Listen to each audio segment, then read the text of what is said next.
Hey, I know we were talking about more effort, but I just looked and saw that one of my videos was cut off when I posted it. So, this is the new post. This is the new video. And then after this video is reposted, then we going into more effort. All right, cool. See y'all tomorrow. Back. Almost done with the blood orange. Woo, gotta love that taste of Splenda, baby.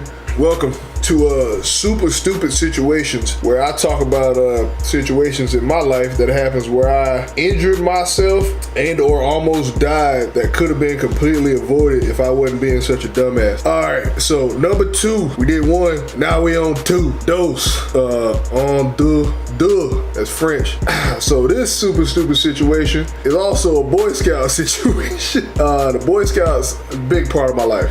Love Boy Scouts. I am an Eagle Scout. It says more about the organization than it does about me that I'm an Eagle Scout.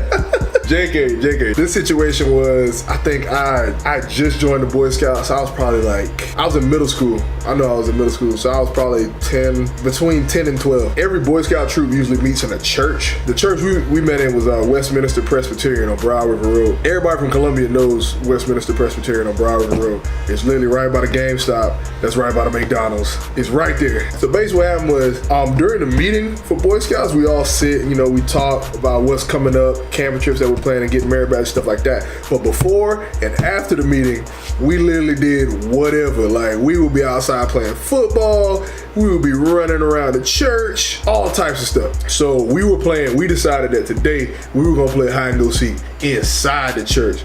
I'm talking about high speed, sprinting through hallways, ducking through doors, dodging custodians, all of that in our scout uniforms, so they knew what the deal was. At this point in the game of hide and go seek, I am not it because I'm the shit at hide and go seek. I am fucking uncatchable unless you're faster than me. Then you can catch me. But in this situation, the kid who's it, hot on my tail, son. I'm talking about hot on my tail. I can feel his breath on my neck. And I was just like, I'm about to put the move on this motherfucker. So basically what I decided to do, I was running up this hallway, and it was a sharp turn. So it's a church hallway, so there's no rounded corners. It's all sharp turns. So I was like, all right, I'm gonna fake left, and I'm gonna bust this quick ass right on this dude. So I fake left, and I dig my foot in, and I go to turn right, and my feet shoot out from under me. Because what we didn't know was, while we were playing hide and go seek, the custodian was doing his nightly floor wax. And we didn't get to the spot where he was waxing yet, but the hallway I decided to turn on was the hallway he was working on. So when I dug my foot in, my feet shot out from under me. I was already turning too, so my feet shot out. So I'm running, turn, my feet shot out, and then spun like that. My shin smacked into the corner of the wall.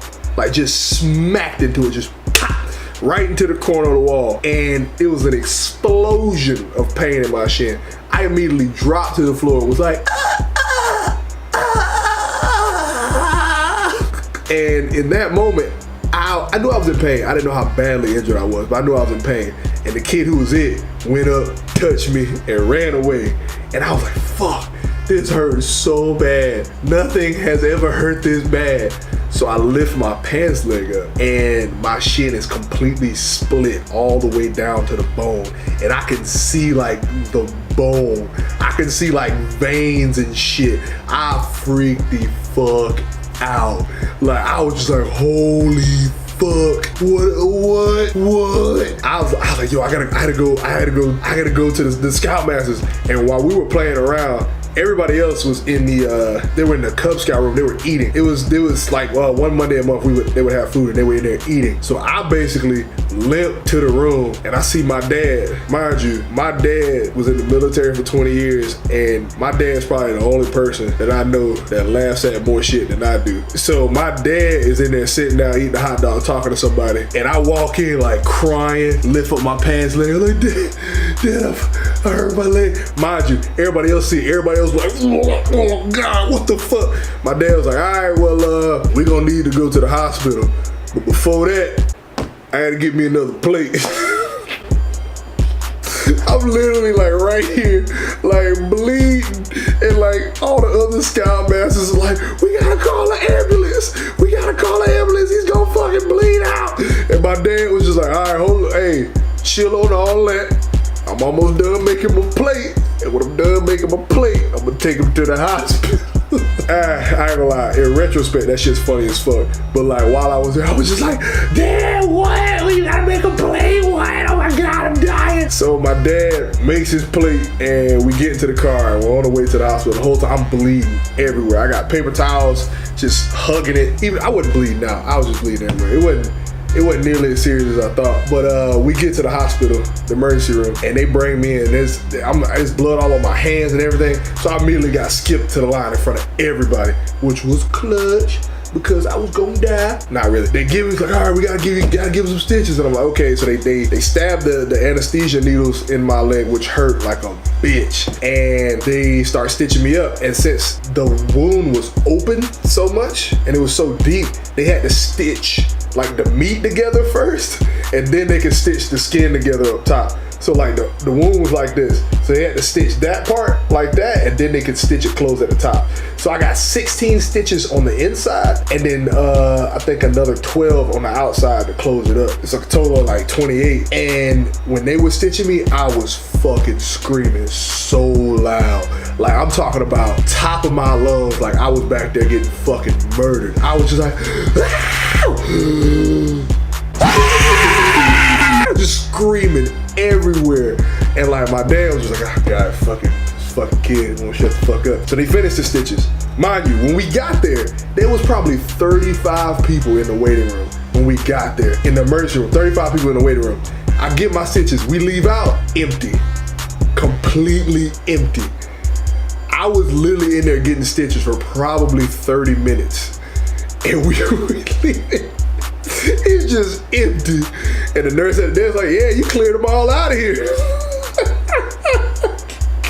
My dad thought that was the funniest shit ever. He was laughing about it. He was like, yeah, bro, wasn't nobody in the goddamn weight room when we was leaving Johnson screaming so loud.